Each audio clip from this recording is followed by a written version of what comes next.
बैठी है, ये उसके बनाम हमारी त्रस्त जनता का चुनाव चल रहा है।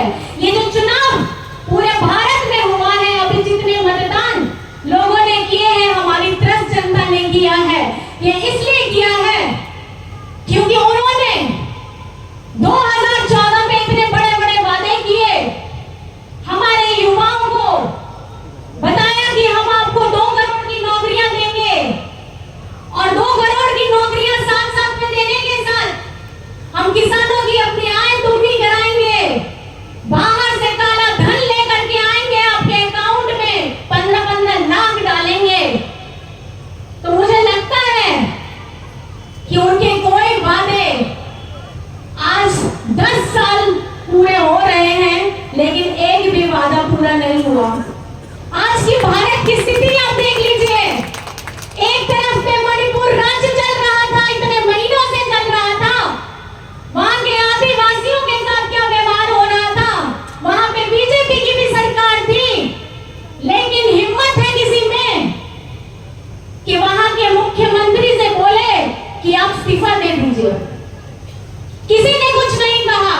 महिलाओं के साथ कितना दुर्व्यवहार हुआ वो सभी को आपको पता है, लेकिन वहां पे बीजेपी का कोई नेता जाने का आज भी हिम्मत नहीं कर सकता है, क्योंकि मणिपुर की जनता के साथ जो दुर्व्यवहार हुआ है, जिसकी जिम्मेदारी केंद्र सरकार को लेनी चाहिए थी, उन्होंने नहीं ली।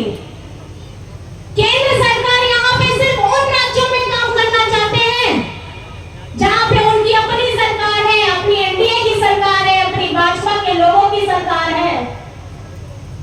अगर झारखंड में 2019 में अगर जनता का प्यार, जनता का आशीर्वाद झारखंड मुक्ति मोर्चा के साथ हमारे यहाँ के गठबंधन को मिला है, तो इस अपार आशीर्वाद को आपने कभी सह नहीं पाए, आपसे बर्दाश्त नहीं हुआ, क्योंकि आपको समझ नहीं पाए झारखंडी कभी झुकता नहीं है, और झारखंडी का कोई भी मूलवासी कभी भी झुकता नहीं है। यहाँ का व्यक्ति गरीब हो सकता है, हमारे जेब में रुपया कम हो सकता है, गरीब गुरबा हो सकता है, पीड़ित हो सकता है, हमारा दलित भाई हो सकता है, पिछड़ा हो सकता है, अल्पसंख्यक हो सकता है। हम लोग लड़ जाएंगे अपने हक अधिकार के लिए, लेकिन अपना सर कभी नहीं झुकाएंगे। ना शिबू सोरेन जी ने कभी अपना सर झुकाया था पहले, ना हम आज झुकाएंगे। आप लोगों को पता ही है हमारा झारखंड इतिहास, हमारा झारखंड इतिहास क्या कहता है। हमारे तिलका बाबा सिद्धू कान्हू भूलो जानो चांद भैरव जी हमको क्या सिखा के गए हैं।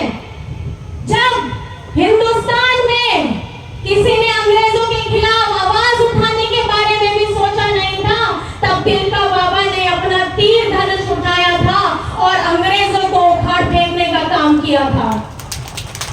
सिद्धू कान्हू भूलो जानो चांद भैरव एक ही परिवार से 6 भाई बहन अपने जन्मभूमि की रक्षा करने के लिए, अपने जंगल जमीन की रक्षा करने के लिए अंग्रेजों से भिड़ गए। उसी मिट्टी का बेटा है विश्वगुरु शिबू सोरेन जी, जिन्होंने अपनी अस्मिता बनाने के लिए, झारखंड का नाम बनाने के लिए यहाँ पर में लड़ाई लड़ी। उनके साथ इतने सारे आंदोलनकारी भी हैं, और आज भी हमारे साथ में आंदोलनकारी चल भी रहे हैं। आज हम अपने आप को झारखंडी कहते हैं, भारत के मानचित्र में झारखंड का नाम आता है, बड़े गर्व से कहते हैं। किसने दिया ये झारखंड का नाम, आप ही जरा बताइए। आप ही का यहाँ झारखंड का बेटा विश्वगुरु शिबू सोरेन जी के नेतृत्व में हम लोगों के साथ कितने लोगों ने उस समय में भी पसीना बहाया, जान गंवाई, और आज बताइए आज हम अपने आप को झारखंडी कहते हैं। उसी का बेटा हेमंत सोरेन आप लोगों के आशीर्वाद से 2019 में आप हमारे अपने राज्य का मुखिया बनता है, मुख्यमंत्री बनता है, और ये आशीर्वाद आप लोगों ने दिया। लेकिन ये आशीर्वाद तो आपने जरूर दिया, लेकिन बीजेपी के लोगों को ये तकलीफ हो गई कि झारखंड में कैसे गठबंधन की सरकार बन गई।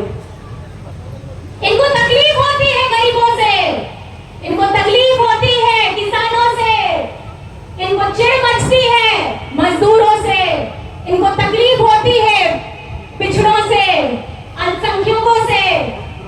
लेकिन मैं बताना चाहूंगी, ये हिंद देश के निवासी सभी जन एक हैं, रंग रूप वेशभाषा चाहे अनेक हैं, और यही हमारे यहाँ पे भारत की खूबसूरती है। और हम ऐसे ही जीते हैं और हम झारखंडी ऐसे ही आगे बढ़ते रहेंगे। 2019 में आपने अपने बेटा को यहाँ का मुख्यमंत्री बनने का मौका दिया, और उसके बाद देखिए कोरोना भी आया झारखंड के साथ, हिंदुस्तान में, पूरे विश्व में सब जगह लॉकडाउन हुआ। और बताइए, आप ही का अपना दादा हेमंत दादा अपनी जान की परवाह करे बगैर अपने जितने भी लोग रोड में घूम रहे थे दूसरे राज्य में, जो यहाँ पे आ नहीं पा रहे थे, सब जगह लॉकडाउन हो गया था, उन लोगों को बाहर से लाने का काम किया, अपने मजदूर भाइयों को लाने का काम किया, गरीबों के